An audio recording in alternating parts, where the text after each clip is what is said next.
Oh, I found it. Awesome. Does it show that we're recording? Yes. Yes. Okay. Andrea, this is our time to just network. You look beautiful. Do you want to just say a few words, do a couple of your talking points? We want to make sure that you're clear and concise. Audio is great and visual. Sure. Does everything look good? Does background, everything is okay? Do you need me to move anything around? You look good. Good? Okay. Do Okay. you want me to promote everybody up to panelists right now? Because they're all Yes. attending. Okay. All right, hold on.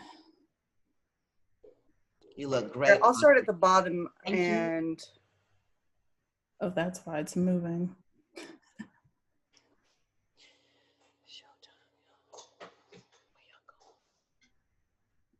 so welcome everyone. Afternoon. This is our networking half hour, so we encourage everyone to say hi and let us know where you're coming from. Hello from Conyers. East Point.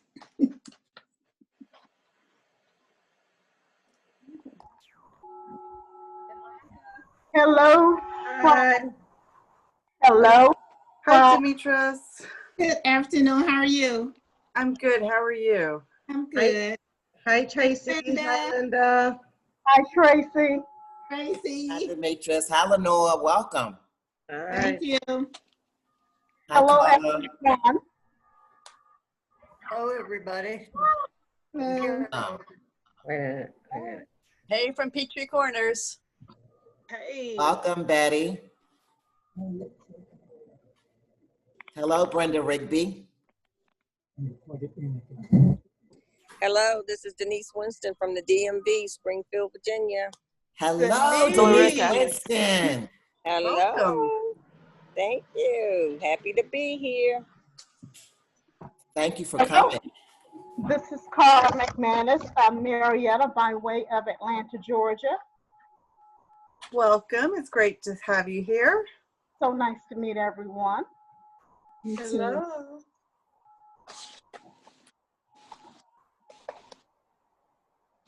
This is Kayla Kase. I'm checking in. Hi, Hey, Kayla. Kayla. Hi, Kayla. Hey there. I see Carol Lapp from the CSRA chapter 2. Hey, Carol. Don't be shy, folks. Hello, Linda Harris. Thank you for sponsoring us today. Hello, Linda. Hello, Cynthia Shelton. Thank you for being here today. This is Lucy Hale from Rome, Floyd, and my camera's not cooperating. But I will. Well, it's good to hear your voice, Lucy. Hey, Lucy. Hey. This is Elizabeth Melville. I don't know if you can see me or not, but I tried to unmute myself. I hope you're hearing me. We can hear you. It's good to see you. Okay. And we can see you too. Okay. Hello, Elizabeth from Marietta Cobb. Oh, yes, I forgot to say where I was from. Marietta Cobb, yes. Good afternoon, everyone. Cynthia Shelton from Atlanta. Hello, Cynthia.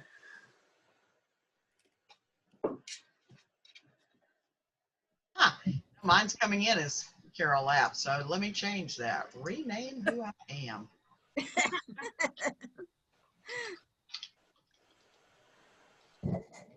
Hello, Yvonne Hodge. Welcome. Here. Hello, how are you? Holly. Hillary. Hi. Hi, Hillary. Welcome. Welcome. Hi, thank you for having me. Hello, Lydia Gardner. Thank you for joining us. We've got Cicely Mason on too now. Hello. Hello, Cicely Mason. And Diane Fisher, have we said hello to you yet? You have. Hello. Okay. Hi, Diane. Good to see everyone. You too. You too. And I see Hillary Holly. Hello, Hillary. Hello. Martha Ann, are you going to check in from Carrollton? Am I not checked in? Well, now we see you because you spoke. Hey, Shara. Hey, Shara. Good afternoon. Can you hear me? We can hear you. I was trying to pair up my earbuds since I'm outside. Because it's so nice. It looks lovely out. It's I've been inside on the computer all day. Shara was smart. But I do live near railroad tracks or my backyard, so it can get a little loud sometimes. That's okay. It's quaint. Hello, Donna. Good to see you, Shara. Hello, Donna. Hello, Ashley Bullard. Hello, Did everybody Diane Coggins. Oh. Yay. Oh, I see Jane Wilson has joined us too. Jane, how you doing from Columbus? Hello. Hi. Representing Chattahoochee Valley.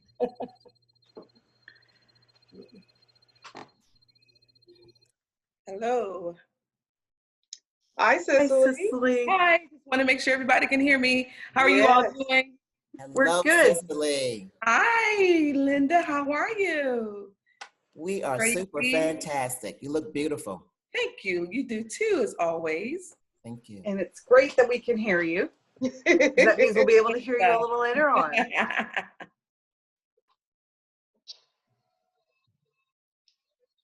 Scroll through and see.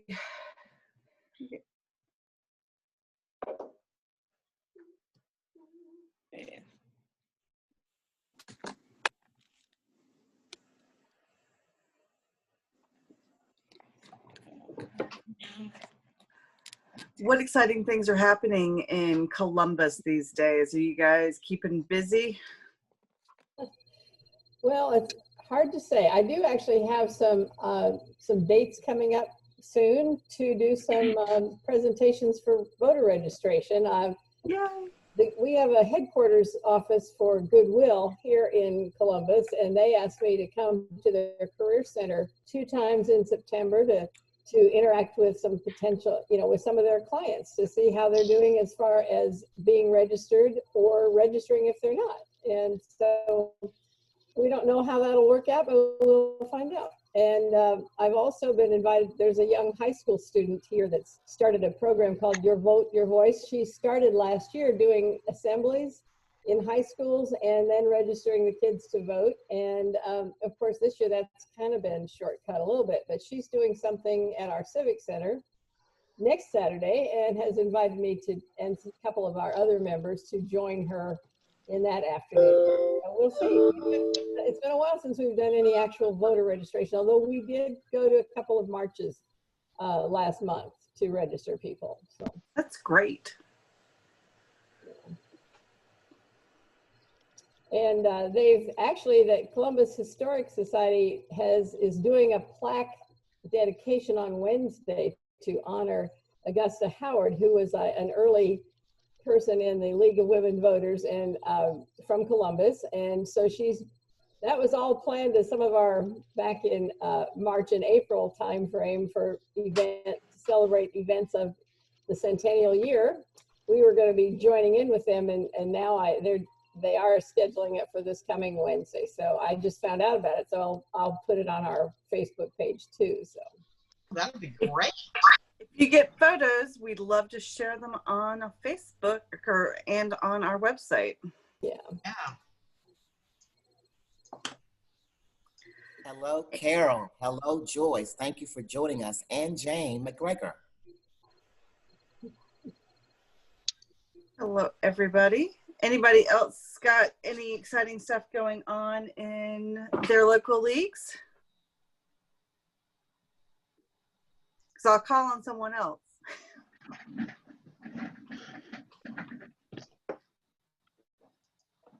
Let's see. Actually, I'll do an add-on too, because I did send Christian and Sharon my report from going to the Board of Elections meeting last week here in Muscogee County. But they're going to be doing more, I think 16 days is the required amount of early voting. They're going to do 19 days. So they'll be doing it Saturday and Sunday. except for not the last Sunday before the election, but otherwise one of the Sundays earlier. And they've also added an additional site for early voting using our trade center, which is a large type, meeting space and a big parking lot there. So they expect to be able to do that in addition to their normal city services center office. So that should help. They're really a very transparent and helpful and responsive organization, I have to say. So. That's really great. Yeah, if you are in a local league and your league isn't covering your local boards of elections, this is a great time to start.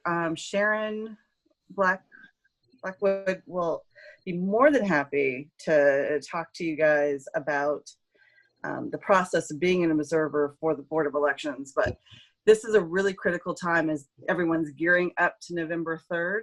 Want to make sure that our local boards of elections are preparing as much as they can, because we know the Secretary of State is leaving a lot of that, day-to-day planning for the elections to each county because they know best what they need. That's what I was told just last night. So us being able to monitor what's going on in those local boards of elections can help us to determine, if we need to give them pushes in the right direction. And some of our partner organizations are working to make sure we're recruiting poll workers and have enough drop boxes throughout the state. So if we can build relationships with those local boards of elections, we can potentially have a better or greater impact on making sure everyone can vote as safely and securely as they want to. Now we have Mobilization Monday, which Sharon Blackwood will be doing Observer Corps training. And that will be, so we'll have Observer Corps training, we will have Voter Education Ambassador training, and we will be texting out the vote. So that is our day of advocacy. If you on Monday. Interested, on Monday. And I put the link to register for that if you, for Equality Week. If you don't have tickets for that already, texting out the vote is free. And we have two options. You can do it during the day and talk about the census with people. And that night we'll be talking to voters and telling them about absentee ballots and answering any questions that they may have via text. We are not phone banking at this point. We're just texting. So if you don't like to be on the phone, that's a great way to do it. So I see we've got some folks from Carroll County. How are things going there? Hey, this is Robin Collins. Things are going fairly well in Carroll County. I've been concerned because poll workers are not wearing masks, and they're being told that they don't have to be wearing masks. And in my opinion, this is a form of voter suppression. If a voter does not feel safe about coming into a polling place, then they may be influenced not to vote. And but I don't really know what to do about this because it's coming from the Board of Elections. They refuse, according to our county commissioner, who is a friend of mine, the Board of Elections people have refused to wear masks, and they don't require it for the poll workers. That's really unfortunate, especially because I think Chattooga County's had another member of the elections office get critically ill with COVID. So you think that they would all be talking to each other. I know it's happened someone died in Fulton County. We've had several people get sick in DeKalb County. So it's disappointing that they're taking that track. We can always urge the state election board to mandate wearing masks for the poll workers. I recommend we all ask them to make that a mandate. I don't know that they would actually ever do it, but if it came from the state election board, then it doesn't matter what the county election board says. But our Board of Elections people say that if masks are mandated, then a lot of their poll workers will quit. Wow. That's what they're we had that saying. in Gwinnett as well. Gwinnett encourages but does not require. And they provide masks for everybody, but they do not require us to wear them. Richmond County requires it, and they provide masks when you come in. They provide hand sanitizer when you come in, and you get both of those. Yeah. Yeah, all of this is provided in Carroll County. And I have a lot of respect for the people who run our Board of Elections and registration, but this is just seems like something that they feel is not important to them. And I've expressed my opinion many times and have gotten some mixed responses from them. So our election protection work group, which is part of the state table, is doing a poll worker recruitment. So let's talk offline and see if maybe we can work to try and get more people to apply to be a poll worker in Carroll County who might actually understand the value of masks. We can, that way it doesn't matter if people decide that they won't work because they have to, if we've got people to replace them who will. So. Susanna, Sharon. Yes. Here. Is there any way we can provide some kind of a hotline for people who go to a poll and the poll workers aren't wearing masks, to a hotline to call so we can kind of keep some kind of a record of that as voting goes on, and maybe we can use that. It is voter suppression, and see what we can do with election protection.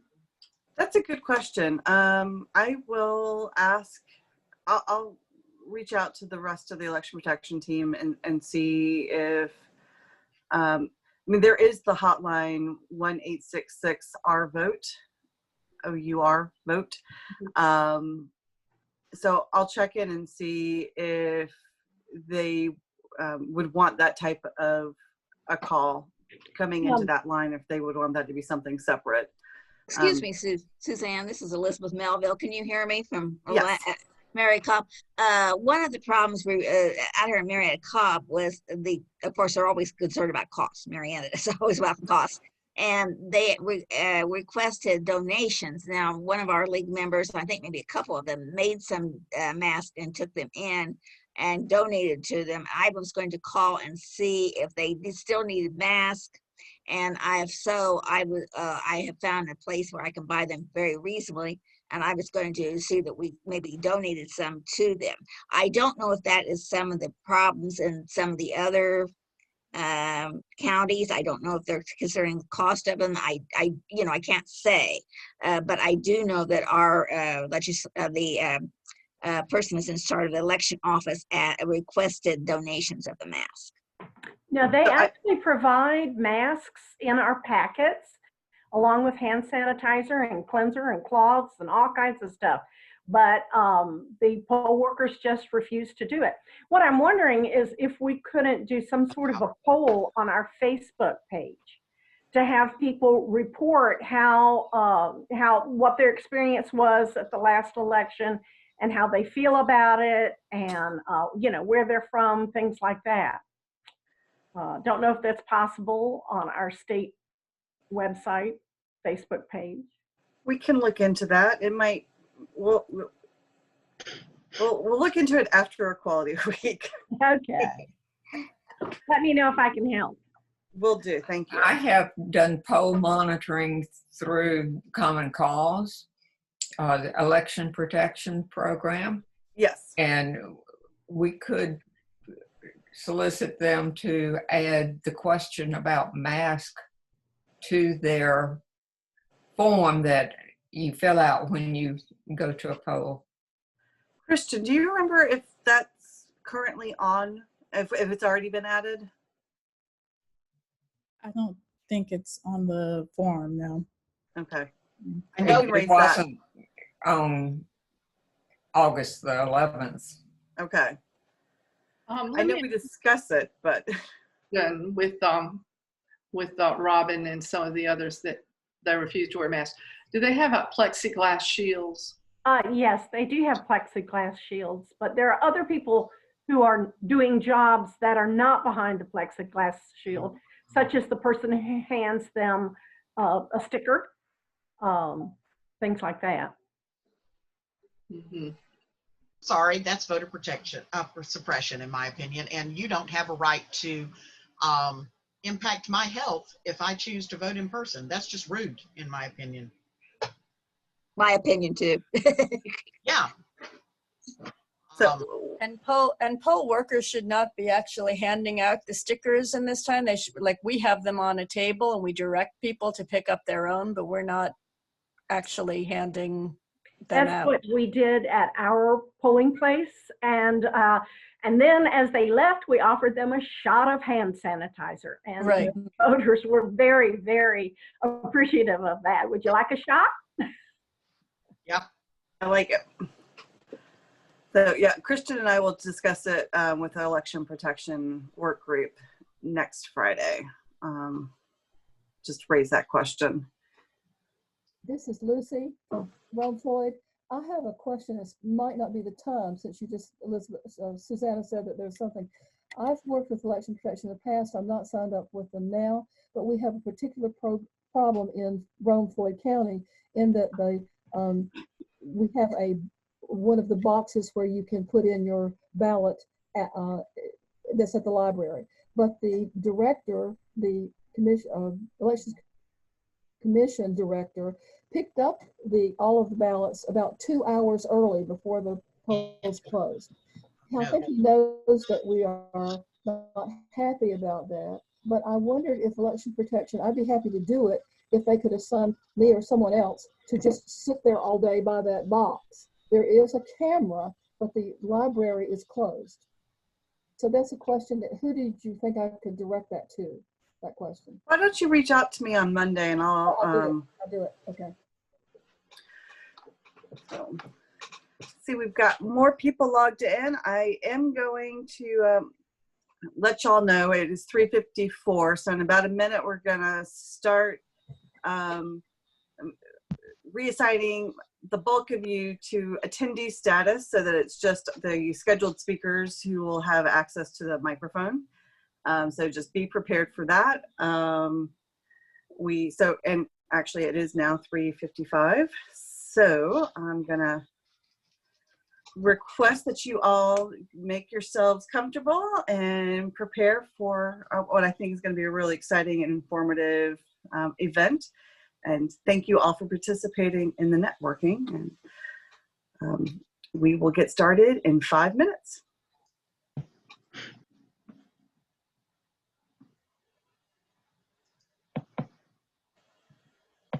we can still talk though, right? Nope, you muted all of us. So for 5 minutes, we get to sit. Yep. I can hear you, Gayla. All right, that's because I unmute myself. Susanna, by any chance, do you have a list of the participants that you can send me for the door prize? I think that there is a list. I wasn't able to download it before we got started. And I can't change my screens now or I lose everything. Yep. All right, I will randomize from the people that I see. All right. Because I have the door prize.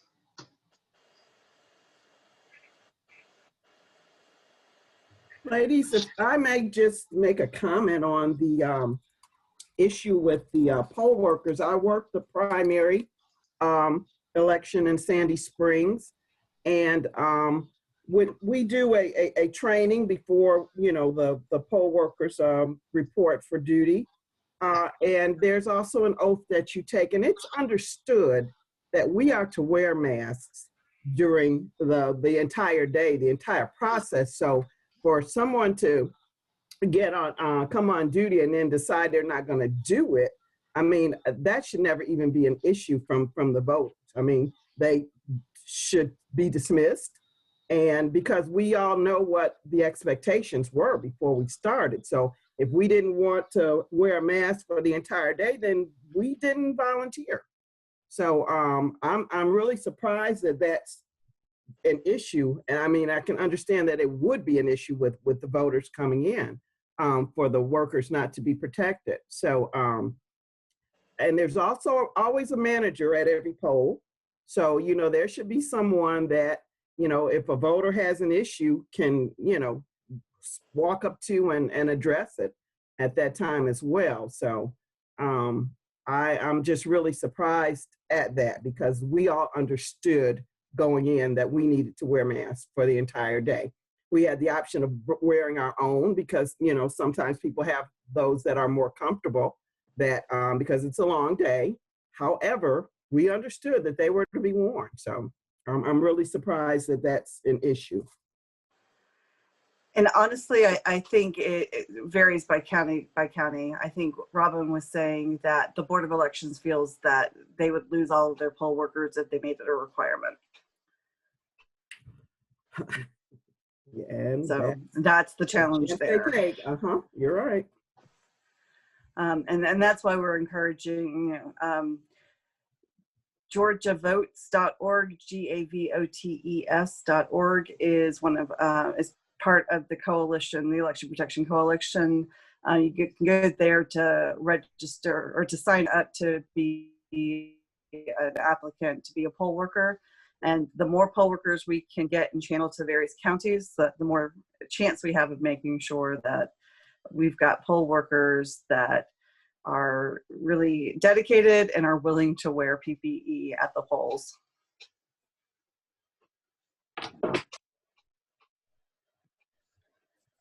Thank you. Thank you.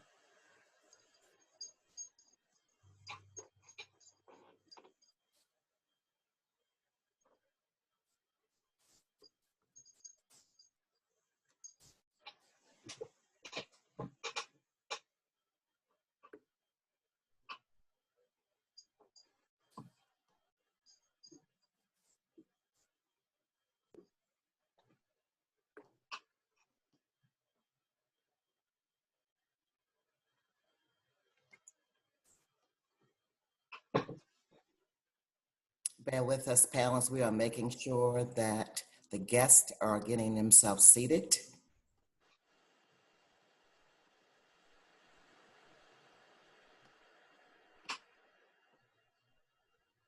Welcome, Madam Felicia Moore.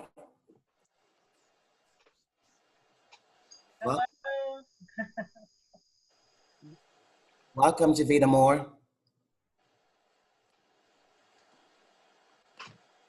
Good afternoon.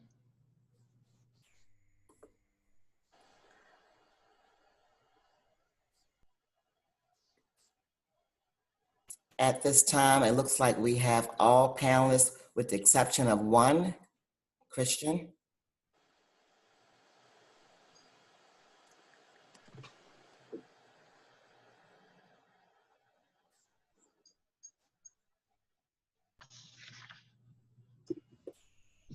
I think that's right. Is that person someone I'm introducing? No, Javita. Okay. 1 second, please.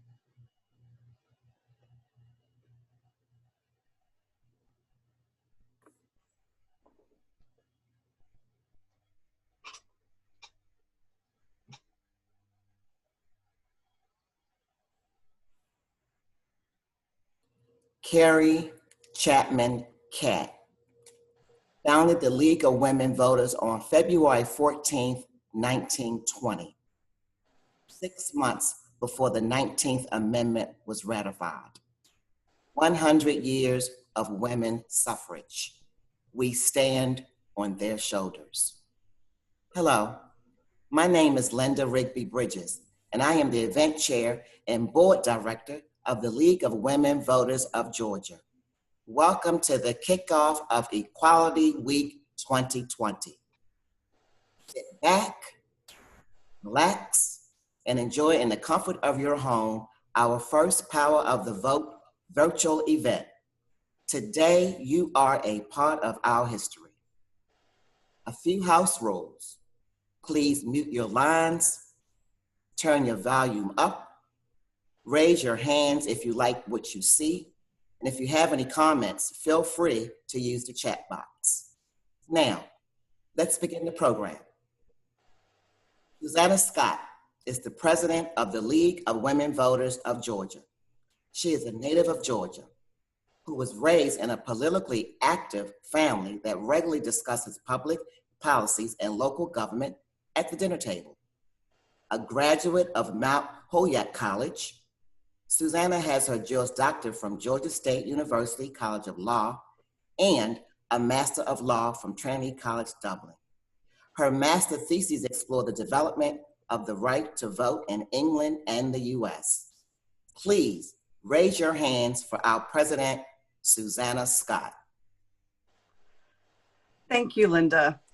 Before I start, I want to take a minute to thank Linda and our Centennial Anniversary Chair and Communications Chair, Kase, for their vision and their dedication to creating an exciting and informative Equality Week. They and their committee have worked tirelessly to make this week happen, and I am beyond grateful for their efforts. The League of Women Voters of Georgia has a rich history of action and advocacy. That history is grounded in the work of suffragists stretching back decades. We all mark the Seneca Falls Convention in July of 1848 as the kickstart to the women's suffrage movement. In truth, the history of women voting in America predates the American Revolution. In fact, at least 4 states allowed women the right to vote in 1776: New Hampshire, New Jersey, New York, and Massachusetts. But by 1807, women's franchise had been lost throughout the country, despite the counsel Abigail Adams provided her husband, John, in 1776. If particular care and attention is not paid to the ladies, we are determined to foment a rebellion and will not hold ourselves bound by any laws in which we have no voice or representation. And they did. In the wake of Seneca Falls and the Declaration of Sentiments, the conveners resolved that it is the duty of the women of this country to secure to themselves their sacred right to the elective franchise. From that clarion call, the movement spread throughout the country, although it did abate somewhat during the Civil War. Here in Georgia in 1890, Helen Augusta Howard formed the Georgia Women's Suffrage Association, a branch of the National American Women's Suffrage Association, which had previously split into 2 organizations because of disagreements about race and who should really be pushing for the rights to vote. Should it just be for women? Should it be for Blacks and women? So that caused them to split, and then in 1890 they reformed, and here in Georgia we created our own branch. Thanks to Howard's efforts, the NAWSA held its 1895 convention here in Atlanta. As the fight to win women's suffrage expanded, Georgia women, including Eugenia Burns Hope, Lucy Laney, Mary Latimer McClendon, and LWVGA's very own Eleanor Rowell joined the effort. Additional suffrage organizations formed here in Georgia, including the Georgia Women Equal Suffrage League and the Georgia Men's League for Women's Suffrage. The movement spread from Atlanta to Augusta, Muskogee County to Macon and Savannah. These efforts to gain women's suffrage were complicated by questions of race and expediency. We know that the rights of women of color were sacrificed in order to secure the passage and ratification of the 19th Amendment. It wasn't until 1924 that Native Americans were granted citizenship, and it was 1948 before policies and laws that effectively disenfranchised Native Americans were repealed. In 1943, Chinese Americans were allowed citizenship, and in 1952, Japanese Americans. our African American sisters had to wait until 1965 to have full and equal access to the ballot box. Here in Georgia, sadly, the Atlanta League was the first to officially allow African Americans to join, and that wasn't until 1956. With victory in their grasp back in 1920, many of the suffrage societies and leagues merged into the League of Women Voters of Georgia to carry on the work of the NAWSASA. That work included teaching women how to register and cast their ballots, because it was new to them, and how to research candidates and issues so that they could make an informed choice at the polls. And their work spread to one of our most vital functions, the creation of observer corps, to ensure that a nonpartisan group of advocates could watch over our government representatives and report back to their communities what was going on in the halls of power. The League of Women Voters is dedicated to researching public issues, building consensus, and advocating for issues that impact our communities, states, and nation, and that work stems from 1920. Here in Georgia, we had the distinction of being the first state to explicitly vote to not ratify the 19th Amendment. In fact, we did not ratify the amendment until 1970. This came about as a result of LWVGA's commitment to pushing for the state's ratification in time for the 50th anniversary of the amendment. On the heels of that victory, the League began to push for the ratification of the ERA. And while we have not yet been successful, we continue to push for it. And we also continue our work of registering voters, observing the state and local government, monitoring election practices to advocate for voters' rights around the state. And we work with vote411.org to gather and share information on candidates and ballot questions to ensure that Georgians are able to confidently cast their informed vote. I want to thank you all again for joining us in this celebration of the 100th anniversary. If you are not a member, we encourage you to join us. As we head into the November 3rd election, we welcome your help as we empower voters and protect democracy. And I'm going to turn you back over to Linda. Thank you again. Thank you, Susanna. At this time, I'd like to introduce Sharon Blackwood, who's been a member of the League for over 11 years. She served on the board of directors for the Gwinnett County League before serving for 6 years on the state board. Voter registration at the Naturalization Services has been her main focus for many, many years. She has a bachelor's of music and a master's of music from West Georgia College. Sharon has sung professionally throughout the Southeast region. Please stand and join in, or just sit back as you enjoy her singing. Sharon Blackwood.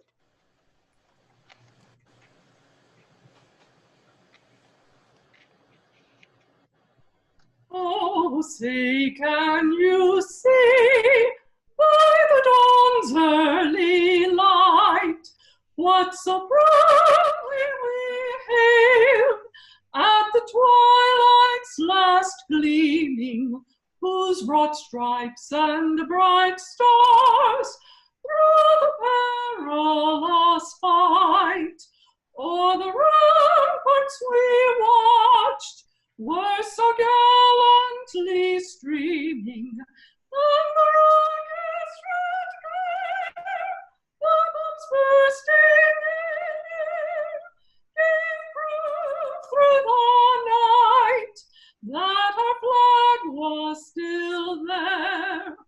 Oh, sing us that star-spangled banner yet wave, for the land of the free and the home of the brave.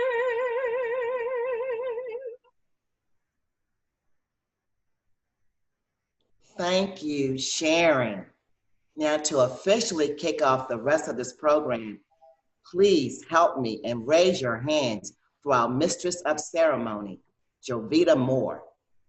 Jovita Moore is the senior anchor on the 5, 6, and 11 p.m. newscast on Channel 2 Action News.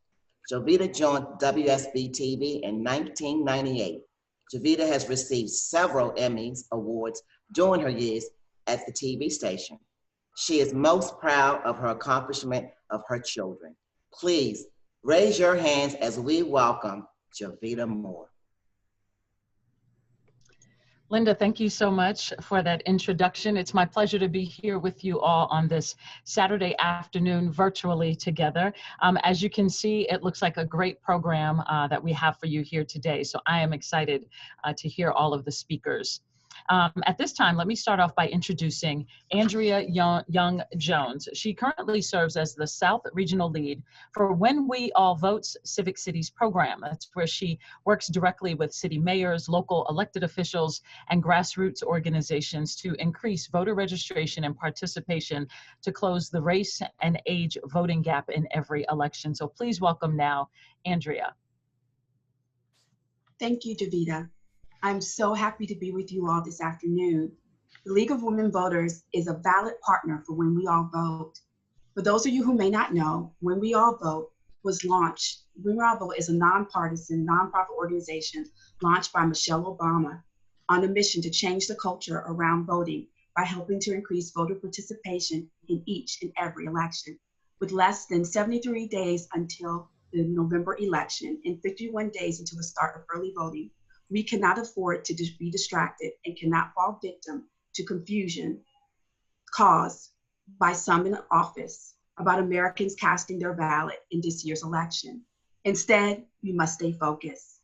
Here's what we can all do right now. Make your voting plan and vote early now.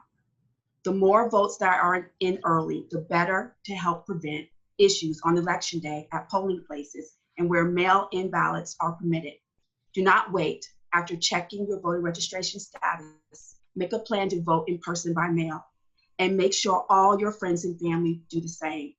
At home, When We All Vote, we are recruiting voting squad captains to organize their communities by helping registered voters and getting them ready to vote. We've recruited 20,000 volunteers, but we need more.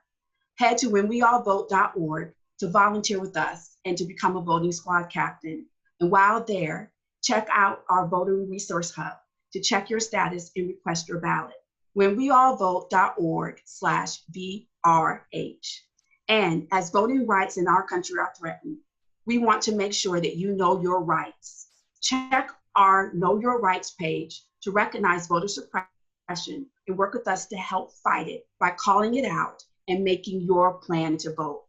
From the passing of the 19th Amendment to the Voting Rights Act of 1965, women, and especially women of color, have continued to be at the forefront in the fight for equality and equal representation in our democracy. As individuals, mothers, wives, partners, and leaders in America, we are the backbone of this country.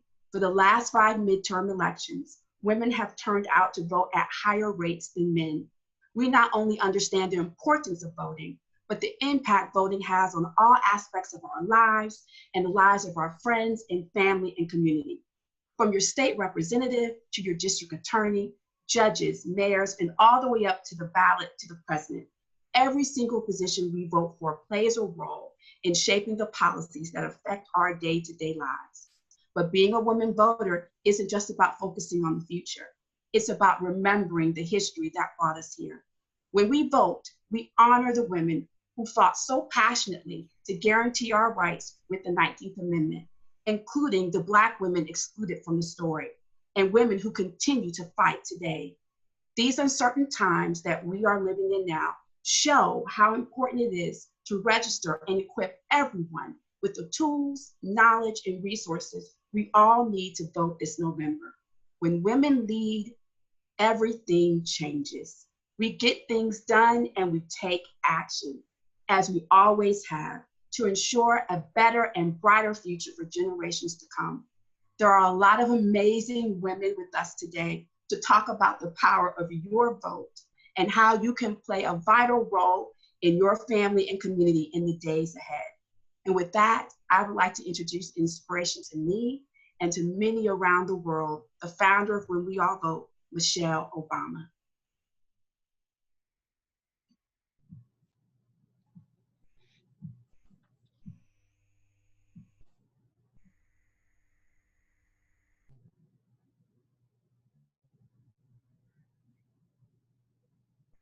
ago, women earned the right to vote with the passage of the 19th Amendment. It took decades of marching, organizing, and standing up to folks who thought that democracy should be of, by, and for only some of the people. And then we had to fight for decades more to ensure that women of color could cast their ballots as well.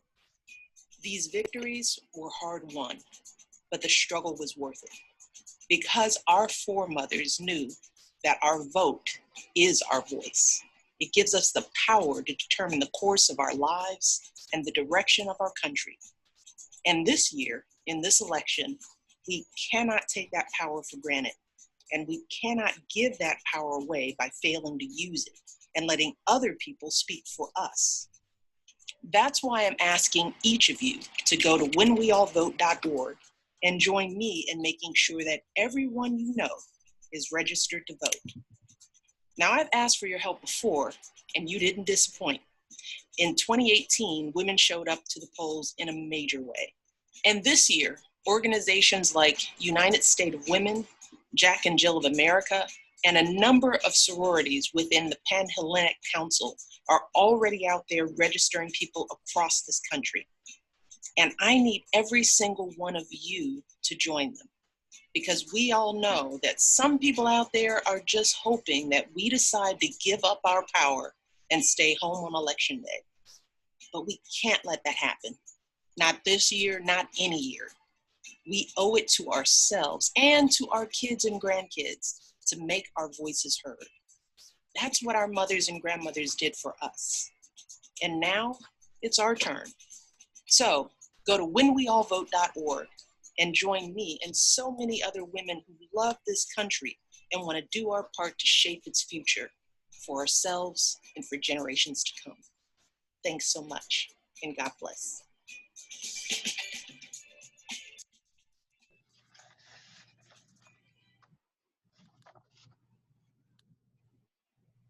Thank you so much, Andrea, for that special surprise. What an honor and surprise it was to hear from the former FLOTUS directing her comments to the LWV GA. So at this time, if you would, please welcome and let's listen to Atlanta's City Council President, Felicia Moore. Good afternoon. I'm so glad to be here with all of you. I'd like to thank Ms. Virginia Kase, National CEO for the League of Women Voters, Ms. Susanna Scott, President for the League of Women Voters in Georgia, Ms. Carlise Greer, the President of League of Women Voters, Atlanta, Fulton County, and for the event chair, Ms. Linda Bridges, for inviting me to be a part of this very important discussion and effort that we're having here today. You know, 100 years ago, the 19th Amendment was ratified, giving women the right to vote. Our obligation to exercise this right is indeed powerful and has become more urgent as we seek to preserve the ideas of our nation. According to the Pew Research Center, about 56% of the voting age population cast votes in the 2016 presidential election. Imagine that. Just over half of the voting age population determined the political trajectory of the entire nation. You can see why the work of organizations like the League of Women Voters is so vital, and it must be supported. As women, we are innately impactful. You know, women, they say hold up half the sky, but I think sometimes we hold up more than that. You know, we're the caregivers of the world, the cradle rockers of the world, those who care for the next generation. And, you know, also as well as our vote, how important that is. I also want to remind everyone to fill out your census, because it's certainly a close twin to our voting rights and who we get to vote for, among other things, to care for our communities and our families. So please make sure you do that as well. Because when we harness the impact collectively in pursuit of a common goal, women, we are unstoppable. So let's work together to get the job done in November. And remember how powerful our votes are. Again, I want to thank the League of Women Voters for the organization's tireless, nonpartisan efforts towards encouraging informed and active participation in local government and policy advocacy.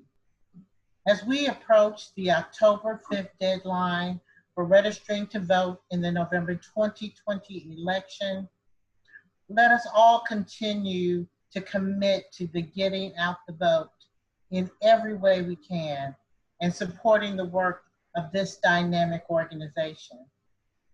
So now it's my pleasure to introduce Atlanta's 60th mayor, the Honorable Keisha Lance Bottoms.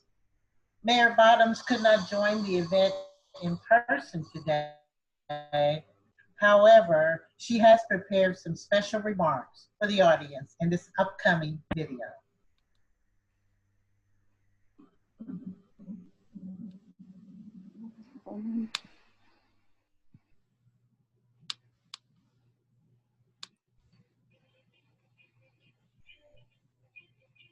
Hi, I'm Atlanta Mayor Keisha Lance Bottoms, and it's a pleasure to be back with the League of Women Voters in Georgia as we celebrate 100 years of women's suffrage. It's been a century since the passage of the 19th Amendment, which guaranteed women the right to vote. That was an historic event worth celebrating today.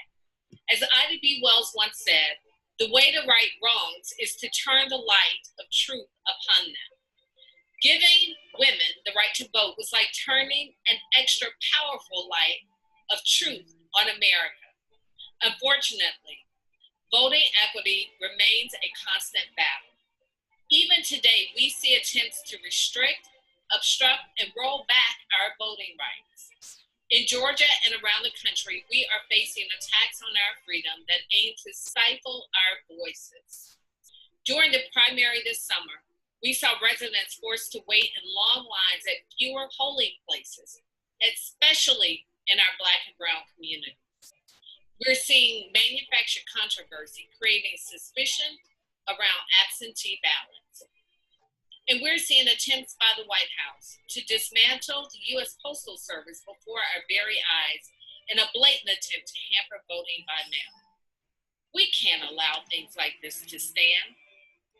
As we approach one of the most consequential elections of our lifetime, the mission of the League of Women Voters has never been more important. The League has always been a dependable voice for fair, nonpartisan participation in the political process.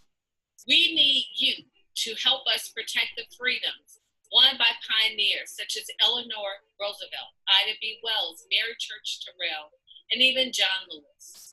We need your support now more than ever to maintain a level playing field for residents to vote and for candidates who want to run for office. As the second woman elected mayor of Atlanta, I know the challenges women face when they run for public office. Too often, we're expected to be superwomen as we juggle families and jobs with the wear and tear of a campaign. But of course, that has not stopped us. 2 years ago, women won a record number of seats in the General Assembly, and women now make up more than 30% of the state legislature. Having more women in the General Assembly means that we will see more legislation that aligns with our life experiences. It means our government will be more reflective of the communities we serve. But 30% is not enough. Not when more women than men live in Georgia, and not when women turn out in higher numbers to vote. But these trends do underscore the importance of mobilizing women to vote now more than ever. American lives, in fact, the very soul of America depends on it. Women know what it feels like to be treated as second-class citizens. We know what it feels like to be excluded from the decision-making process of government and the inner circles of power. But as women make up lost ground, we must ensure that our vulnerable communities have the same equal opportunity. So this year, I'm asking the League to use its power and influence to protect the right of all Americans to vote, no matter their zip code. It's essential that we urge everyone to plan ahead and cast their ballots. Everyone must understand that every vote counts. President Obama once said, "There's no such thing as a vote that doesn't matter." But we know that too many Americans feel like their votes don't make a difference. For those who feel that way, I ask you to remember the sacrifices of so many who have come before us to ensure that all Americans have the right to vote. And I ask you to work this year to make sure that all votes count and that we do all we can to ensure that our democracy remains intact.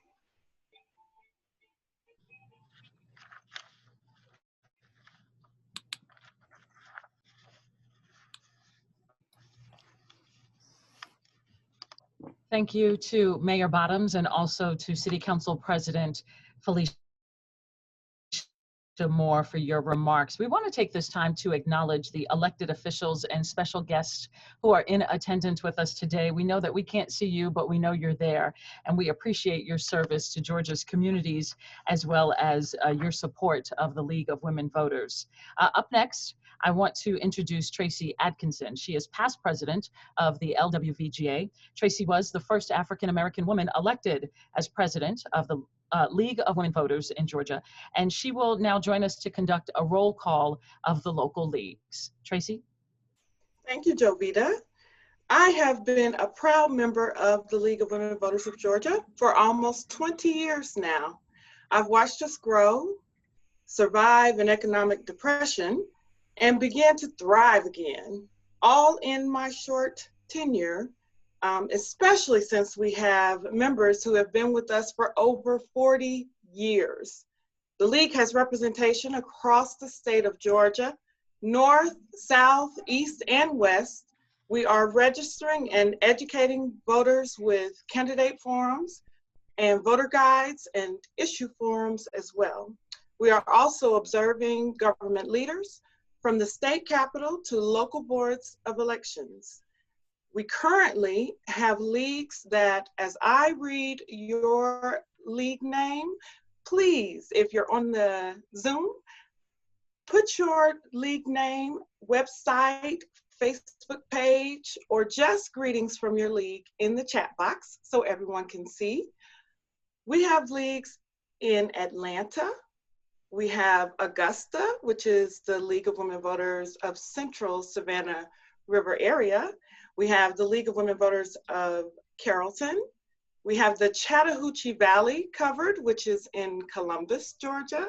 We have the League of Women Voters of Coastal Georgia, Dalton, Gwinnett. We have Marietta Cobb. We have a league in Macon, Georgia, even Rabun County. We have Rockdale, and we have Rome Floyd. And we are so very proud to share with everyone that we have leagues forming in Cherokee and Hall County. How awesome is that? The league is on the grow, and we will continue to fight on the battleground to defend our democracy. Thank you so very much. Tracy, thank you. And yes, it certainly sounds like the league is continuing to grow, and that is a great thing. There is much work to be done to ensure that every vote is counted and that every citizen has the tools they need to vote. At this time, I want to introduce you all to a person who might be a familiar face to you. You might see him on your TVs every week, albeit on a different TV station. Theron Johnson is founder of the Paramount Consulting Group, a bipartisan firm specializing in government affairs, lobbying, and campaigns and political strategist. He's also a political strategist and commentator who has served at senior levels of federal, state, and local campaigns, including those of Mayor Reed, Congressman Lewis, and President Obama. He continues to advise members of Congress, leaders in state government, as well as the mayor of one of the largest cities in the nation, and also including Atlanta's Mayor Keisha Lance Bottoms and DeKalb's CEO Michael Thurmond. If you would now please welcome Theron Johnson. He's going to talk to us today about the census and how it is connected to the power of your vote. Theron? Thank you so much, Jovita. I really am proud to not only call you a friend, but I also want to say this publicly. I think that you're the most respected and best news anchor in the nation. So thank you so much for your leadership. And yes, we will not mention that other station. I want to pay a huge respect for all that you do at WSB TV. It is so great to be back with the League of Women Voters of Georgia. I think this is probably my fourth or fifth time in the last 2 years speaking to this group or other entities of this group. And just want to first thank you for all the work that you're doing around the state of Georgia. I mean, just listening to that roll call and just all the sort of conversations we had before this event started, I learned a lot. And I also want to just give a special shout out to Linda Bridges, who has done a fantastic job of pulling this event together. If you guys know Linda like I know Linda, she is very communicative and will make sure that you are ready to go when it's time to start this presentation.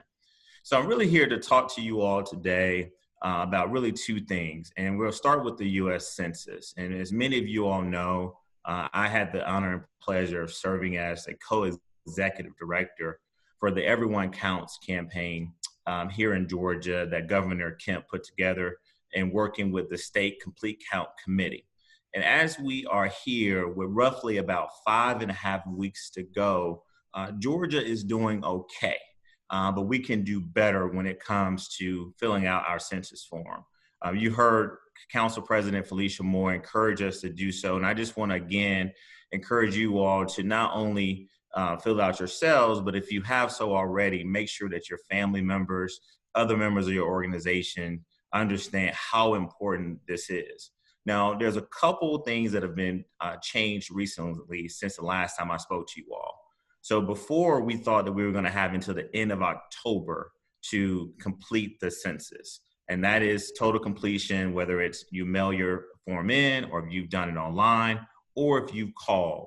Now that deadline is September 30th. And I just want to repeat, it's now September 30th. And so now we lose an entire month. And so right now in Georgia, we have entered into the self-response phase. Many of you all should have received a mailer in the mail, basically giving you a census ID where you could go to my2020census.gov. I repeat that, my2020census.gov, and you could type in that census ID. It will auto-populate a lot of information about yourself and who's in your household. You answer a few questions, and it shouldn't take you more than 10 to 15 minutes to complete. Now in Georgia, we're entering the next phase where if you have not completed your census form, you're going to have enumerators who will be wearing masks, and they will have a badge to identify themselves. They will start knocking at people's door. And so I just want to make sure that you all are equipped with this information because we have entered that phase. For the last couple months, we've been in the self-response phase, which allows people to go online or complete their forms. If you haven't done so already, an enumerator will come to your door. Just to share some quick stats for you where we stand right now in Georgia, roughly about 2.8 million households have responded to the census. And while we are a state that's more than that, that is a good start. But we rank 38th compared to 50 states in the Washington, D.C. area. And so we've got to make sure that we improve that ranking. So again, we're at 2.8 million people in particularly households that have responded, but we've got to do much better than that going forward. In May, we were at roughly about a 56% response rate. Now we're at 59.1. And these are numbers as of last Friday. So not this past Friday, but the Friday before last. I'll have more numbers next week. So again, 59.1% Georgia self-response rate, and we're 4.4% behind the national average. And so just want to make sure that everyone understands that you still can complete your census. If you haven't done so already, you can actually go online to my2020census.gov or fill out your form, and there's a number to call if you have your form as well. I also want to now shift really quickly to the importance of voting. And as my good friend Jovita mentioned, I have the pleasure every week to talk about Georgia and voting. And everyone on this Zoom call, you guys are local leaders in your counties, in your cities, and you understand how important the vote is. as Mayor Bottoms just said, you know, we've got to make sure that we go above and beyond to make sure that during this sort of chaotic process, we make sure that people are informed and that they're educated about what's in store. And so in Georgia, I know this may be different county to county, but I'm pretty sure it's going to be pretty consistent. But absentee ballots, you know, there's been a big push in Georgia for absentee ballots. Absentee ballots will begin being mailed to people on September 15th. As Council President Moore mentioned, October 5th is the voter registration deadline for the upcoming November 3rd election. Early voting will begin on October 12th. And so we've seen how chaotic the lines can be, but we have seen counties that have gotten it right, some counties that haven't gotten it right. But we know that if you plan to early vote, you can start on October 12th. We also will have a Saturday voting day, which is to be on October 24th. And then the last day to early vote is going to be on October 30th. And then, of course, Election Day is going to be on Tuesday, November 3rd. Now, we have a lot of highly contested congressional races across the state of Georgia, but for those of us that live in the 5th Congressional District in the Atlanta area, don't forget you do have a special election on September 29th to fulfill the unexpired term of our late Congressman John Lewis. And so if that race goes to a runoff, that runoff election will be on December 1st. And so I just want to make sure that everyone understands those dates. And then as I close, I would be remiss if I didn't touch on just what a lot of you are very concerned about, and that is really the efficiency of our U.S. Postal Service. It is going to play a huge role in the November election, with many, many voters concerned about what's going to be going on in their polling places and the long lines. There was a robust conversation about some counties requiring poll workers to wear masks. Some are actually encouraging people to wear masks who are poll workers. We're going to see a surge in mail-in voting, unlike we've ever seen in this state or in our country. And so even though we know that the post office is going to probably be operating at its maximum capacity in November, but most of the damage has already been done in terms of people's faith in the system and whether or not it's being undermined, whether or not it will have the necessary funding. And so if you want to avoid those crowds and ensure your ballot is counted, the best thing to do is to request it early, fill it out, and drop it off in one of the many secure drop boxes locations that are around your county and around the state. But again, you know, when we know that there's a huge push for mail-in ballots, and we know that Georgia has had some challenges and we're meeting those challenges head on, we also want to make sure that when people decide to go and vote, that they feel safe and that they feel that the elections are going to be secure. And so again, I just wanted to just take a few minutes this Saturday to not only come to share this information with you, but just thank you for your tireless work and your leadership all across the state of Georgia. And particularly thank you to all the women, because as has been mentioned before, you guys are the backbone of this country. You're the backbone of democracy. And anytime that a woman is involved and in the lead, I know that everything is going to be okay. So thank you so much for sharing your Saturday with me. And if you have any questions, you can please reach out. Thank you. Theron, thank you so much for that and giving us all that information and all those dates, very important for everyone coming up. So we have come to the part of the program where we get to highlight the accomplishments of an organization that's been on the battleground in the fight for democracy and voting rights. Fair Fight Action promotes fair elections in Georgia and around the country, encouraging voter participation in elections and educating voters about elections and their voting rights. Fair Fight brings awareness to the public on election reform, advocates for election reform at all levels, and engages in other voter education programs and communications. Hillary Holly is receiving this award on behalf of Fair Fight Action, the League of Women Voters of Georgia's 2020 Making Democracy Work Award recipient. So please welcome Hillary Holly. Good afternoon, everybody, and thank you so much to the League of Women Voters Georgia. Thank you to Linda Bridges and those who put this amazing program together. And then lastly, thank you, Jovita Moore, for the introduction, your reporting and your work. So we are facing an unprecedented time in our democracy. We are seeing the right to vote being attacked on every single level of government, from Georgia's local county board of elections offices, Georgia's county commissioners, the Secretary of State's office, the Georgia legislature, all the way to the governor of Georgia. And even right now in Congress, they are debating on the floor as we're attending this program to ensure that we have funding for the USPS Postal Service that's being attacked, to not only ensure that vote by mail is strong and accessible to all, but also to ensure that people can receive their medication and social security checks, especially during COVID-19. And we're also seeing the President of the United States himself trying to stoke fear and doubt into our elections by promoting disinformation, lies, and hiring his friends and donors to sabotage the U.S. And all, like I said, and all the stoking and fear that he is doing. But here's the thing. We here in Georgia, in many other states, are ready for this fight.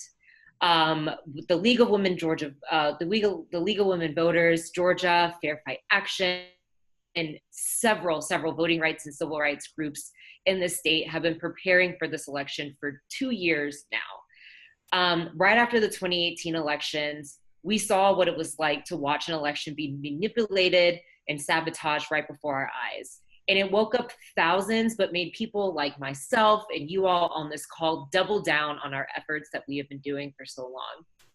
And so here's a couple things that we can do right now to make sure that your vote can count, and then also making sure that you can pass on this information to your community and friends. So first, luckily in Georgia, we have no excuse vote by mail, which means that everyone can vote by mail if they choose. Ballots will start going out as early as September 19th. And so we all need to be sure to request our absentee ballot right now, so we can ensure that it's being processed and that they accept the application, and it gives them time to mail the ballots to voters. Once you get your ballot, fill it out immediately and then turn it into your drop box if your county has drop boxes available. If not, be sure to put it in the mail right away to give it time to return to your county elections office by election day at 7 p.m. If you choose to vote in person or have to vote in person, plan to vote early. In Georgia, we have early vote, unlike 10 other states in this country. And so make a plan, find out where your early voting location is, go early. So if you run into any issues, you have time to fix the issue and make sure that your vote is counted. And last but not least, if you have the time, or if you cannot make it for early vote, or you cannot vote or by mail due to a disability, or you need translations, or it's just not your preference, and then you can't vote on early vote due to work or some other obligation you may have, make a plan to vote on election day now. And be sure to stay up to date, because with COVID happening, we might see a lot of changing and polling locations, etc. And then some advocacy work that we can do leading into November is when the Secretary of State's office allowed drop boxes to be used here in Georgia, they did not mandate drop boxes in many of Georgia's counties. So right now, as of my current number, there's 66 counties in Georgia that do not have drop boxes, which is extremely unfortunate. A lot of these counties are in Southwest Georgia, which already has a lot of issues with their mailing system. A lot of their mail has to be routed through Tallahassee. And in 2018, one of the issues that we saw in Southwest Georgia was Hurricane Michael hit, and it disrupted the USPS system unlike no other, to where people had to sue in order for ballots to be counted that were received late due to the hurricane and the USPS systems being interrupted. So what we need to do is work with our friends on the ground in those counties to advocate on behalf to the Secretary of State's office and their local board of elections and county commissioners to have funding to set up these drop boxes so people can drop off their vote by mail ballots in a secure drop box. Another thing that we need to be able to do, there is a court case right now that we are watching, and we need to make sure the pressure is on. So right now in Georgia, the current law is your ballot has to be received by election day at 7 p.m. However, because of COVID-19, we're going to see a very, very increased usage of vote by mail. We saw it in June 9th. It was very, well, there were a lot of issues, but we had a historical turnout despite all the obstacles that were in place. And we should see that to grow exponentially going into November. And so we need to ensure through this court case is that the judge rules for any ballot that is postmarked by Election Day be counted. The Supreme Court, after the Wisconsin whole issue with their primaries, allowed Wisconsin to count ballots 7 days after Election Day. And that led to over 100,000 ballots being counted that would have normally been rejected. And that is something that we should be prepared for to see here in Georgia. Because like I said, we're seeing attacks on the USPS system. We learned this past week that 11 sorting machines were removed here just in Georgia alone. And so with all that being said, there's a lot of advocacy work to do. And another thing that was recently launched is the Secretary of State's office through the CARES Act funding is now allowing counties to request a grant to receive emergency election funding. So what we need to do is make sure that the counties that we live in are aware of this grant opportunity and making sure they are applying for this grant to ensure they can take in additional funding to set up drop boxes, make sure that they're secured, hire poll workers, get them trained up adequately, especially on the new machines that we have. And so that is a new opportunity that was just announced last week. So please make sure that your county is aware of this program. And so with all of that, I know all of you on the phone work extremely hard every day protecting our right to vote. And I could not be more honored to accept this award on behalf of Fair Fight Action. And I know that we do not do this alone. Talking to many, many states every single day, I'm always just so proud of Georgia for the infrastructure and the coalition that we have here on the ground. We are ready for this fight that we're gonna see. And on election night, we're probably not gonna have election results. But I know that Georgia is ready for that, especially considering what we saw in 2018. And so just be mindful for folks that it's gonna be weeks perhaps before we have a president declared, but that is okay because the process will take time and we have to ensure that every vote is counted. So I look forward to continue working together with all of you on this call. Thank you again so much for this award. And I'm just looking forward to being in this fight, and just know that Fair Fight Action is always here for anything that you may need. Thank you. Thank you, Hillary, and congratulations to you and Fair Fight Action again for being the 2020 recipient of Making Democracy Work. Thank you so much. So now I want to introduce a singer, Cicely Mason, who is not just a singer, but she's also a recording artist. She has records and awards and accolades. She's also the founder and CEO of SMART, which is a nonprofit organization where she dedicates her time to serving the community and youth. So please welcome Cicely Mason.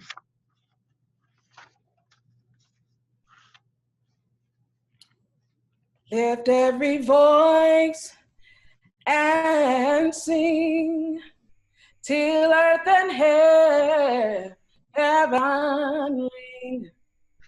Ring with the harmony of liberty.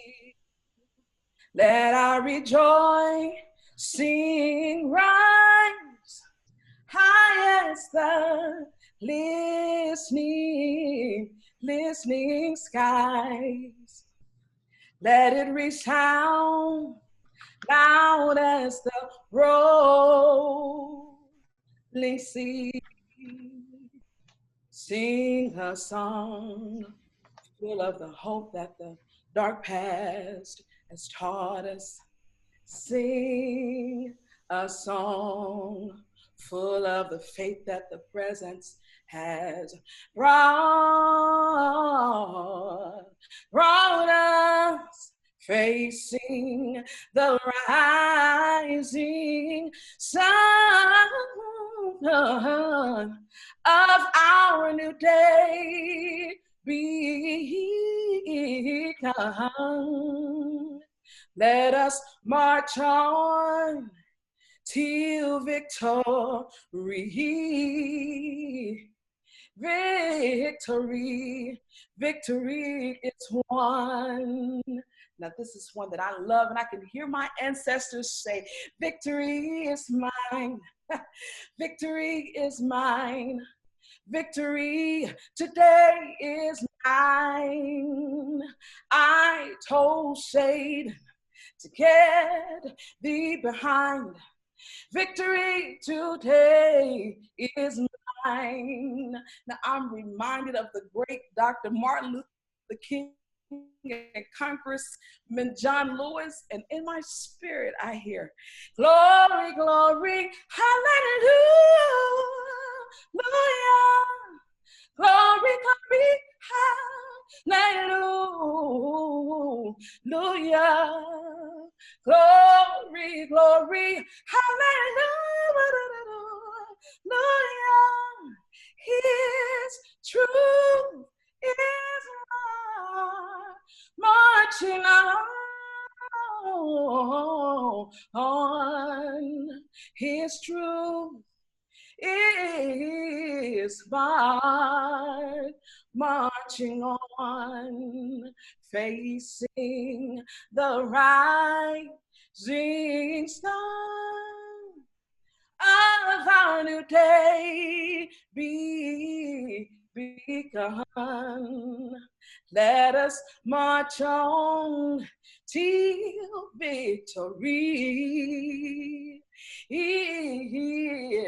Victory is won. Thank you so much, Cicely. I think everyone should give a big round of applause in the chat. Too bad we can't do that in person for you, but that was beautiful. Thank you so much for that, and definitely inspiring us as we continue on this program. So we can do a show of hands from all of our guests too who are enjoying the program so far. You can also do that in the chat. We want to remind all of our guests that you can go to that chat box, click on the link to the League of Women Voters Georgia's ZELLE site, and there you can buy customized masks, t-shirts, and other gifts while those supplies last. We also want to thank our sponsors who made today possible and those who support the mission of the League of Women Voters. All voting is local. That's our title sponsor. Our Making Democracy Work sponsors include Elizabeth Poitras, Kilpatrick Townsend Stockton LLP, and Creative Expressions by Gala. The Your Vote, Your Voice sponsors include Shara Sanders, the Melville family, Jacqueline and Susanna Scott, Pearls of Wisdom by Linda Harris, Everyday Gourmet with Chef Ariane Poe, Cicely Mason, who you just heard from, and also Reginald Harris. Our friends of the League donors, Thea Smith, Myra Tolbert, Aaron Woodruff, Fiona Bell, Mary Alston, and Jessica Lowe Minor. So we thank all of you again for your generosity, especially during this difficult time while we're all dealing with COVID-19 and the pandemic. So it is now time where we are in our program to hear from our keynote speaker for today. I'm excited to be here to introduce the CEO of the League of Women Voters of the United States, and she is Virginia Kase. Since 2018, she has led this 100-year-old organization through a period of transformation and growth, ensuring voting rights for all. So if you would turn your attention now back to your screens and let's welcome and see and listen to Virginia Kase.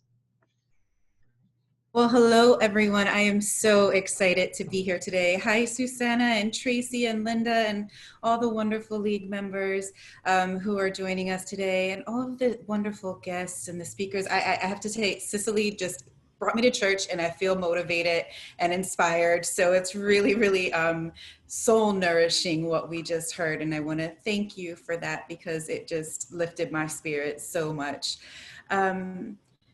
You know, 2020 has been a piece of work.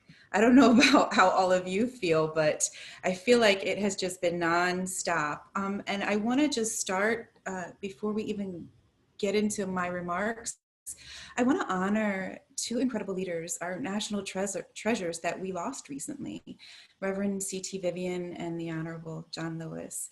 Both were incredible heroes and inspirations to many. And I think we wouldn't be prepared for the fight that we're in right now today had it not been for what they did for us. They trained us. They were the original organizers, and each one of us have taken the tools that they have created to prepare for the battles that we have ahead, and we know that we have many. Again, I want to thank the League of Women Voters of Georgia for their relentless work, and every partner, Fair Fight Action, my friend Latasha Brown at Black Voters Matter, and so many other organizations who are doing incredible work. It is just an unbelievable time. I mean, and I think it's funny. I was talking to my board today. We had a board meeting earlier today, and I said this week alone just felt like the longest year ever. And I think all of us can appreciate what that feels like. 2020 was supposed to be a year of celebration for the league. We had really big plans. It's our birthday, we turned 100. And due to COVID, all of that had to be either postponed, canceled, or turning into something we maybe didn't expect it to be. So I'm really happy that we have found ways to celebrate our 100th birthday while also commemorating the centennial of the ratification of the 19th Amendment and the 55th anniversary of the Voting Rights Act, which we know made it harder to disenfranchise the many people who were not able to exercise their constitutional rights either through the 15th or the 19th Amendment because of racism and discrimination. And I think it's important to acknowledge that. I feel like the 100th anniversary leaves me often feeling conflicted, because while it was a great political achievement, we know that so many who fought for that were not able to benefit for it right away. And so I do refer to it as a commemoration as opposed to a celebration of that legislation, because the real celebration for me did not come until 1965. However, it doesn't mean that we don't honor the contributions and the people who made that incredible piece of legislation, that amendment to our Constitution, happen. So for those of you who are not familiar with our National League, our mission is to empower voters and defend democracy. And we've been working really hard over the past few years, at least I know since I've been here and for some time before that, to really create a more inclusive league community, to build our organizational capacity, our advocacy and activism, to expand voter access and ensure people-powered fair maps, and to continue to advance our democracy through our Making Democracy Work campaign.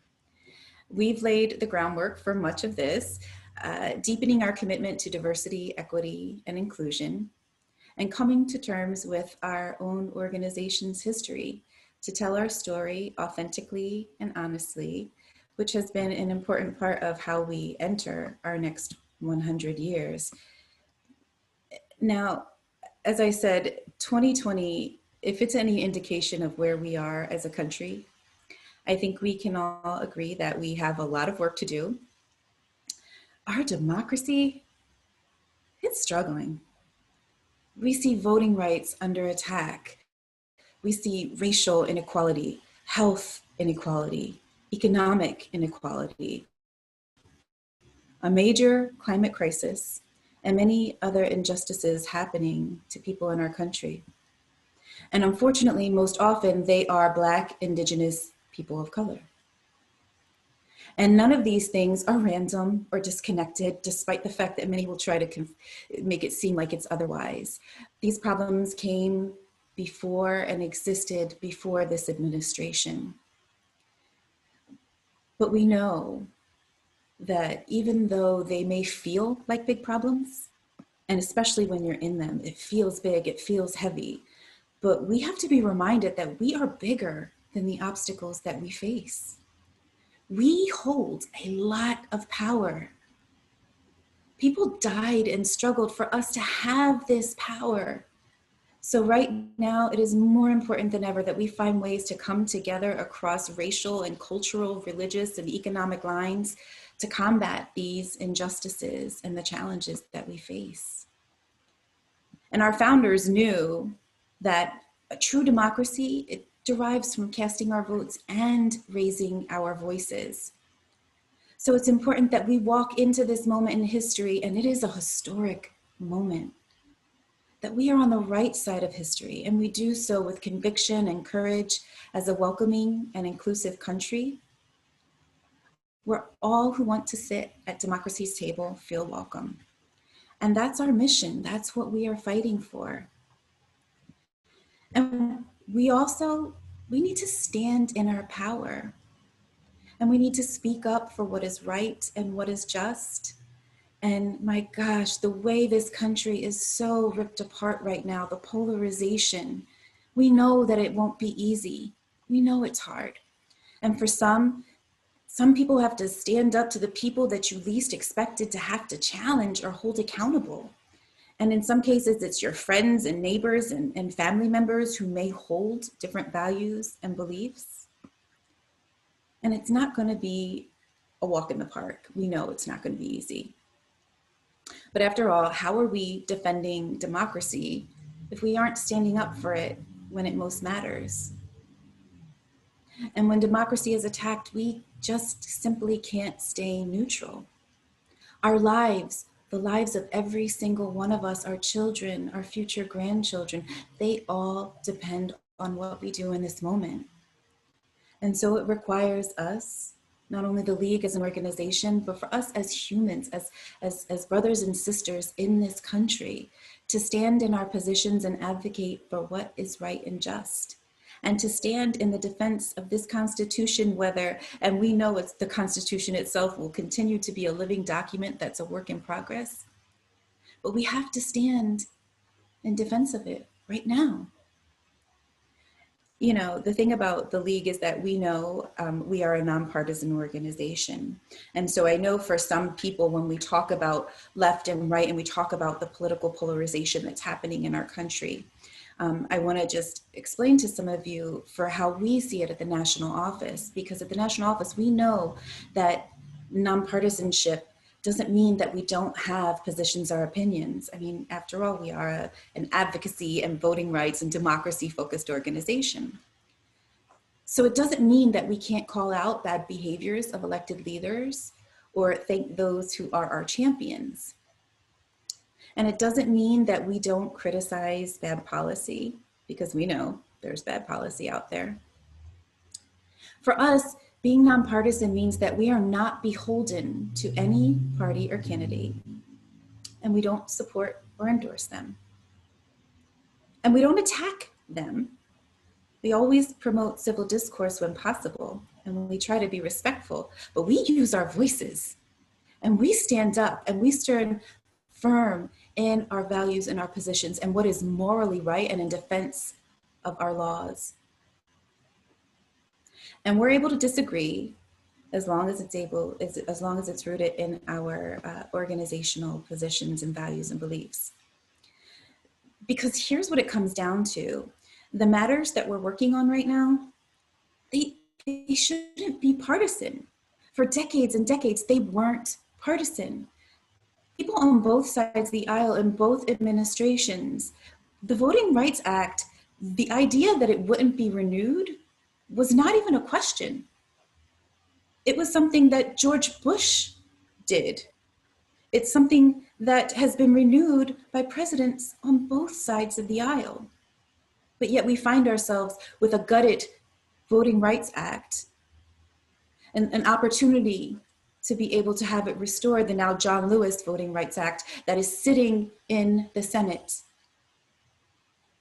And so these aren't the types of things that have anything to do with political party. It has everything to do with people in power. And so we need to use our voices in these moments. And I will say that across the board, for years, I think, the League has had its share of supporters and detractors from all over the political spectrum. So we have pretty thick skin at this point. After 100 years, I think it's more like we have a turtle shell. So people can say what they want. We're going to stand in what we know is right. Because we know only in recent years that the rollback of voting rights, the lies and the scare tactics, the so-called legislative solutions in search of a problem, they have the real world effect of restricting access to the ballot box, especially for low wage earning people and BIPOC communities.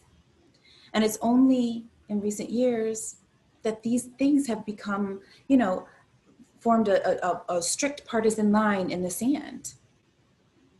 So what I'm asking from all of you today is for you to stand in your power, whether you are a league member or not, to fight for our democracy, to register voters, to be a poll worker if you are healthy, to report voter suppression where you see it and find a political home, whether it is the league or not, and get involved. I'd also like to speak directly to some of our league members who don't identify as people of color. And this for me is important. It is critical now more than ever, that you stand up and use your voice as an ally this election, because the league has a responsibility to stand in solidarity with Black Lives Matter and the many other organizations who represent BIPOC communities. We have an opportunity to move our country forward and begin the process of racial reconciliation and healing for the wrongs of the past. But we can only do so by using our voices and our power to lift up our brothers and sisters who have always been in this struggle. And I know that you are committed to that because you wouldn't be on this call, but I need you to have other people join you in that commitment. Now, there are a lot of good things going on right now in this country, but I want to share with you very quickly, you know, a real struggle. I know we all probably have heard these voter suppression stories, but I will say that they are real and they happen to real people. And it's not new. My first voting story, I've shared it time and time again. My mother, a beautiful woman from Puerto Rico, who took me to vote for the first time, this incredible rite of passage when I was young. And she was denied the opportunity to vote. My own mother.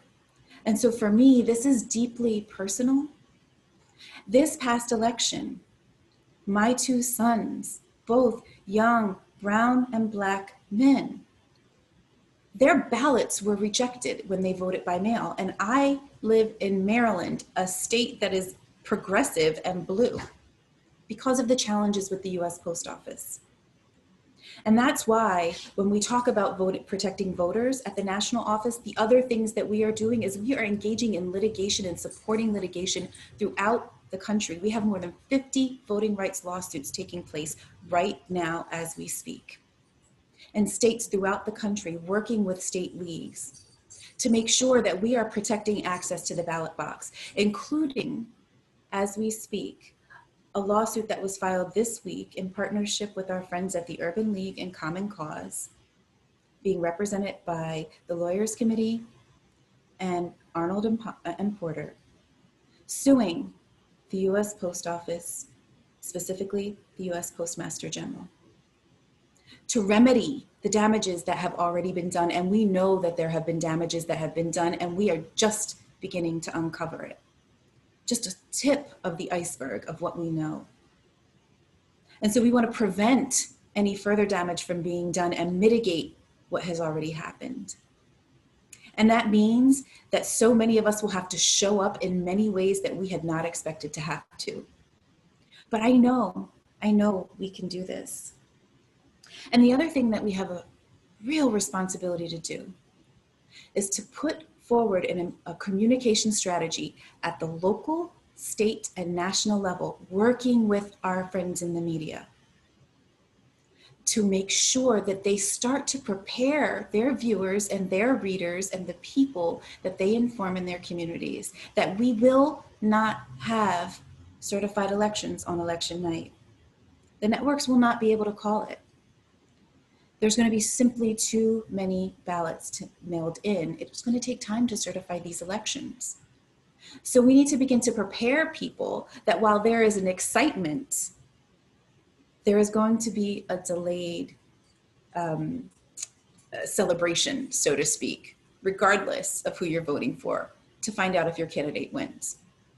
And so part of combating misinformation is going to mean talking to your local media, talking to whoever you can who has the ability to share information widely, to make sure that we are preparing folks so that we know that that we can combat misinformation in every form, because it will be out there. We've already seen it.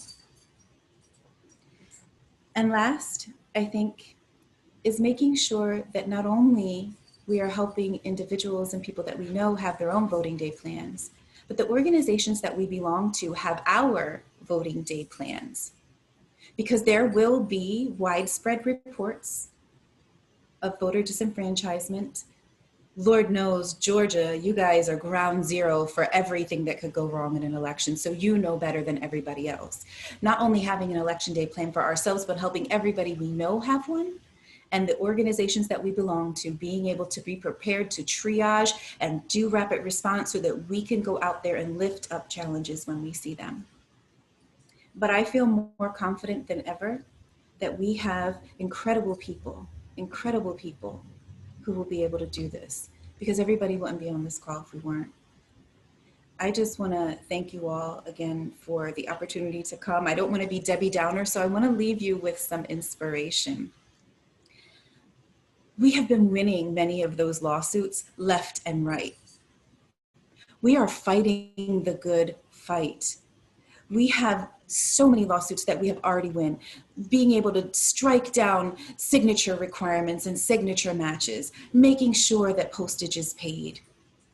We know that access to the ballot has been expanded because of the work that the League is doing and that so many of you are doing. And so I want to thank you and continue to encourage you to do this work, because I know that together we can. And I am just so incredibly proud of the Georgia League and all of the local leagues in Georgia. You will play a major role in this election and ensuring that we have free and fair and equitable access to the ballot box. So thank you. I thank you for letting me join you. And if there are questions, I am happy to take them, Susanna.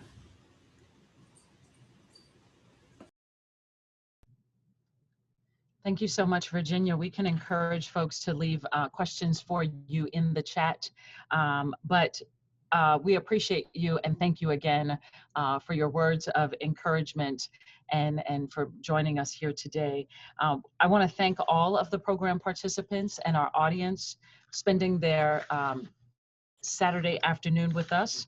I want to thank the event chairs and the planning committee. Everyone wants to thank you for a job well done hosting this first virtual event. This actually concludes our program. We invite you to join us for more events this week. You can go to the League's website to check out more information and also register for upcoming events. That's lwvga.org. Andrea Paul, if you don't know, Andrea Paul, you are the door prize winner. And my understanding is that your door prize will be mailed to you this week. So congratulations to Andrea. Thank you all for being here. We also have more surprises and engaging programs for you when you log on to the website to get more information. As we all know, just a few weeks ago, we lost a civil rights giant, right? A legend, and we've lost several this year. We wanted to leave you today with a profound message from our very own Congressman John Lewis. So stay tuned. Thank you for being here.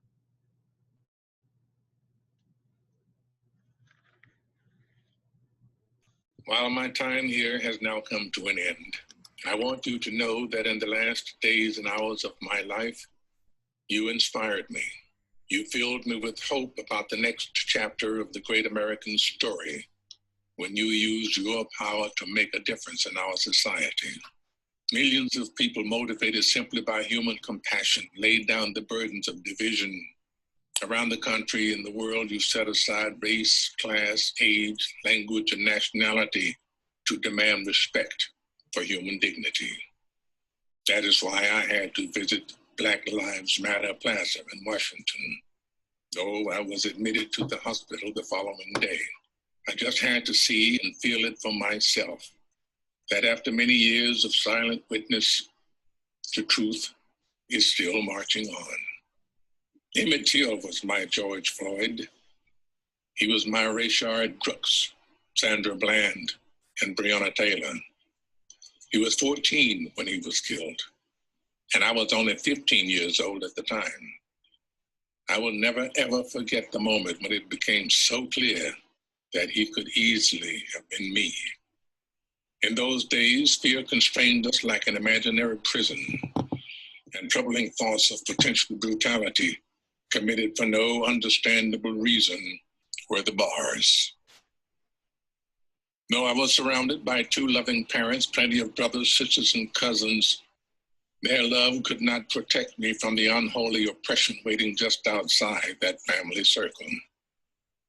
Unchecked, unrestrained violence and government-sanctioned terror had the power to turn a simple stroll to the store for some Skittles or an innocent morning jog down a lonesome country road into a nightmare.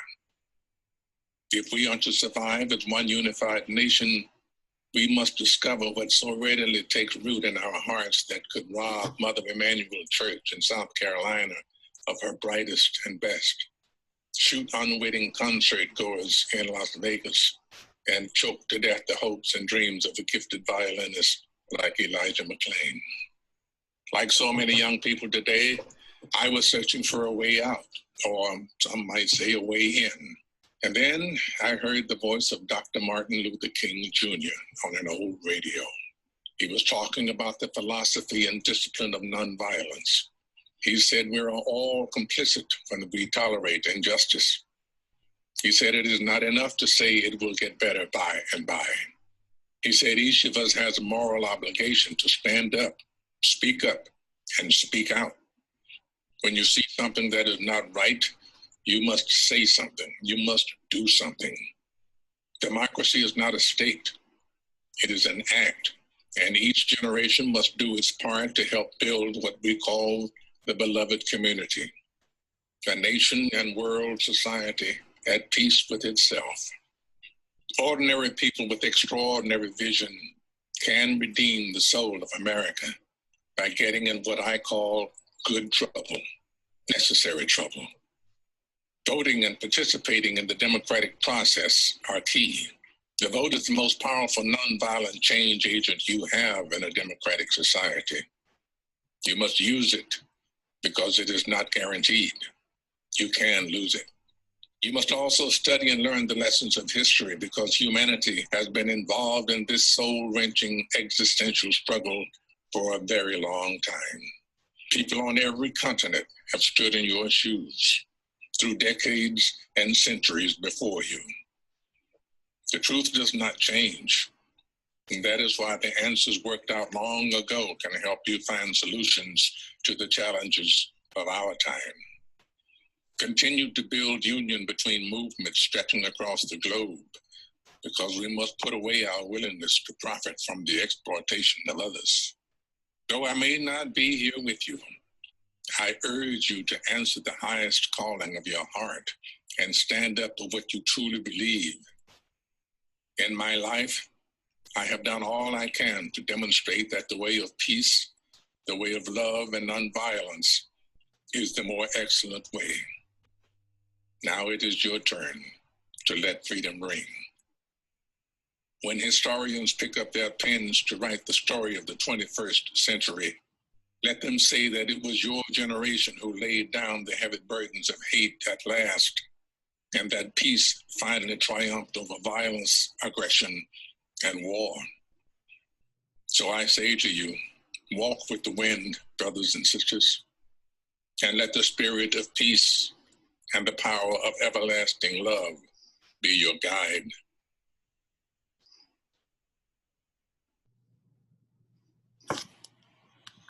While my time here has now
On behalf of the League of Women Voters of Georgia, thank you so much for attending Power of the Vote. We hope to see you in person next year. Until then, please stay engaged at www.lwvga.org.